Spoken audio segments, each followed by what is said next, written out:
Hey all you cool cats and kittens, Austin here from the Horticultural Team at Philbrook Museum of Art. Today we're going to be talking a little bit about the wildlife here, a little bit of our biodiversity and what we have to offer as far as nature goes. I imagine all you other people are out there looking to get outside and enjoy the spring weather, and we're here to show you a few things that you can look at in your backyard. One of the things I want to recommend most right now is actually go on your phones, look on your apps, and look to see if you don't have the app Seek or iNaturalist. Let me repeat that. That is Seek, S-E-E-K, and iNaturalist. Those are some great apps that we'll be using today in order to look up some animals and some plants. Before you go and do that, just be careful what you're going to go look at. You know, we got some snakes around here that are both venomous and a little dangerous, so be careful when you're going out and looking at your wild animals and plants. Don't eat anything unless you're 100% sure that you know what you're going to be looking at and touching, and make sure to just use general caution. All right, let's go look at a few specimens. Earlier this week, I came up to our garden here in South Formal, and we were looking and we found some toads. The first sign of one of the toads is actually the chirping. Instead of ribbiting, they do more of kind of a long sound. The American toad that we're going to be looking at here actually can last for, its song can last for about 30 seconds. Let's go ahead and pull this specimen out here. Come here.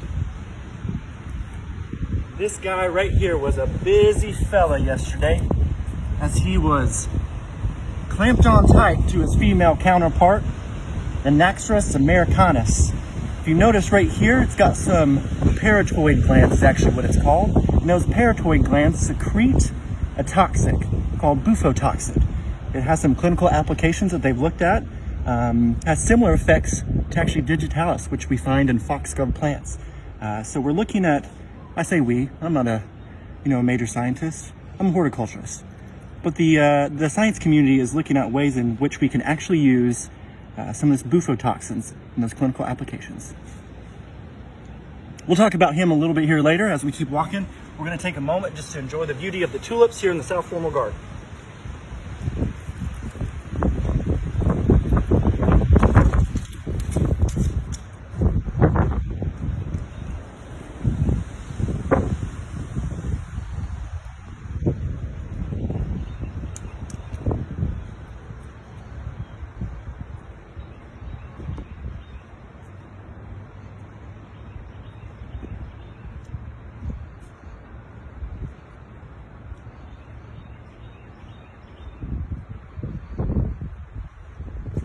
If you notice right now, some of our blooms are actually in full bloom, and you notice all of our different tulips and our pansies here, all of our different color schemes that we have going on.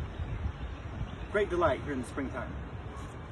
If we move on over here and we pan to our right, we'll notice some blooming clematis. Now our tulips don't really have a very good smell, even though they're beautiful, but our clematis, on the other hand, is absolute, that's really strong, wow. It'll knock you off your feet if you put your nose up too close to it. So get out, smell some of those blooms. We'll look at a few other things. Actually, if you look right here, here's one of our early spring bloomers. Really good, nice weed for most of us. But the dandelion here is great for our pollinators here at Philbrook. Even though, we try to keep some nice green spaces, the dandelions are still welcome for our bees and our pollinators.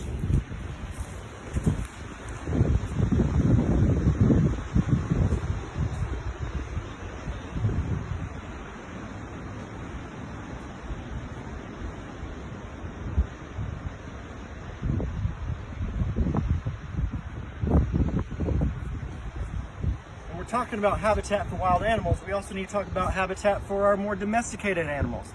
Right here we have a great habitat swing for Homo sapiens sapiens. We would be able to see people swinging on this and enjoying the nice colors of the tulips if we were more able to at this point, but we're not, so we'll keep continuing.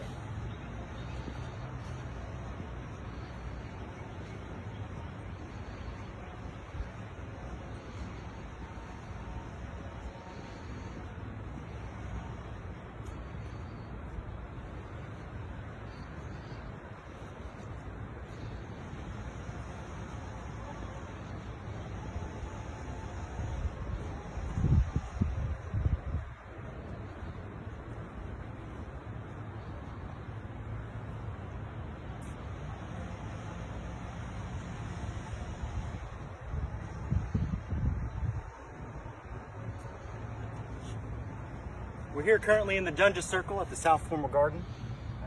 We've had quite a few problems with squirrels and especially rabbits gnawing on our tulips, and we've had to spray some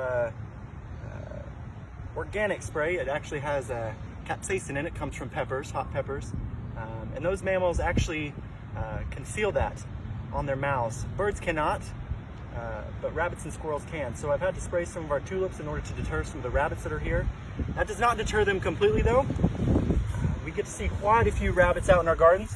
The eastern cottontail here is actually right now about, it's having a lot of broods happening. So what we see right now is actually a nest that is abandoned right now. And there, right there is a wolf spider. But this nest actually had probably up to 5 pups. The eastern cottontail comes into maturity around 15 months of age, and then they can have up to 3 to 4 litters every year, depending on the temperature and the climate region that they're in. Like in Texas, they can mate year round, but here in Oklahoma, we're probably looking at more of a 9 to 10 month range. They can have up to 5 kits in a litter. The baby rabbits are called kits. And so you might see a lot of young ones running around right now as we're in that early spring. Let's go look at a few other habitats that we might be able to see if we can't find anything.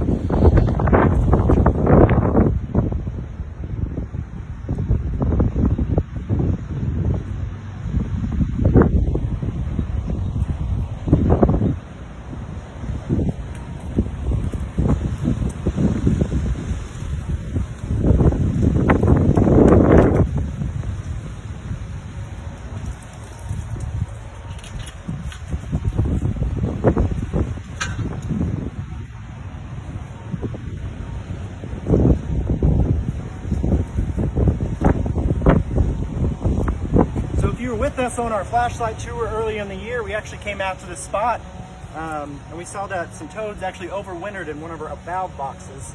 If we remove this now, I don't see anything in here besides maybe a millipede or two. But let's go ahead and look at this other one. So remembering that toads actually really enjoy to have darker spaces with a lot of moisture. They do not require to have pools of water or running water, but they do enjoy that moisture. And actually, if we look down here in our valve box, make sure nothing bites me down here, we have a young immature toad right here. Oh, look at him. Look at those feet. Careful. Toads do not jump as far as frogs. They have different defense mechanisms than frogs do. So your toad, as we were talking about the bufotoxin, if they were to be taken in the mouth of a predator, they would secrete those right from these perineal glands right there. Parotoid glands, probably not perineal. They would secrete it from right there.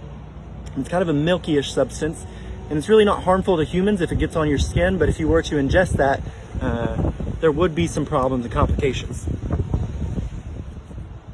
So our American toads here, while they enjoy this, they actually go to the pools like our fountain, and they sing their song, and the females come up to them. And then once those females come up to them, they will climb on the backs, and they'll stay there until the female goes and lays her eggs. And then at that point, the male will go and deposit his sperm and have that. So here in probably 60 days, we'll have some new toads in our fountain. We don't have it running right now as we're closed. We're trying to conserve energy. But here in about 3 to 12 days, we will have some tadpoles in there. So we might come back and see those later. A few other specimens that we found out by the edible teaching garden were some ring-necked snakes. Now these right here are not actually venomous to humans, mostly because their fangs aren't big enough, but they do have some rear maxillary fangs that aren't massive or anything. But they do, let's see if I can't get one out here. So here's one right here. And actually, if it gets too worried or stressed, if it thinks it's a predator, it'll coil its tail and flip upside down. So it doesn't really want to bite anything that's bigger than itself. They do eat other small invertebrates and insects, and they mostly do this by coiling around them and then biting onto them. And they do not have a venom sac, but they do have a primitive sac that holds saliva, and that saliva actually is toxic. And so while it's not like a true venom, it does act in order to sedate the prey and help digestion. So there are a lot of these around right now. Pretty safe for kids to go up to them and touch them. Pretty safe for myself to go up and touch them. So be looking for them while they're out. You will find them under rocks, in cool, dark places. So you might have to upturn some rocks or look in some leaf piles if you want to look to find some ringnecks. So if we look here on the bottom side of the tail real gently,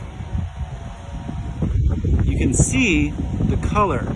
And this color can come from really bright orange or to pink. This one's a little pink red, but it's a really good indicator of this species.